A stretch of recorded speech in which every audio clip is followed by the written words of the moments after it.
আসসালামু আলাইকুম রহমতুল্লাহ।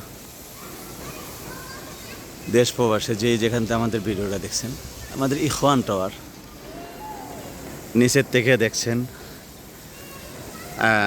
এটা আমাদের গ্যারেজ।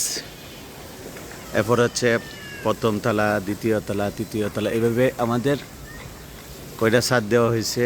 1, 2, 3, 4, 5, 6, 7, 8, 9 তলা পর্যন্ত হয়ে গেছে। অর্থাৎ আরেকটা ছাদ আমাদের দেওয়ার রাজুক অনুমোদিত। এরপরে আর হবে না। 10 তলা আমাদের ইখওয়ান টাওয়ার 10 তলা পর্যন্ত আর একটি ছাদ দিলে আমাদের শেষ পর্যায়ে চলে আসবে ইনশাআল্লাহ। আল্লাহ তাআলা আমাদের বাকি কাজগুলি করার তৌফিক দান করুক। সামনের সাইড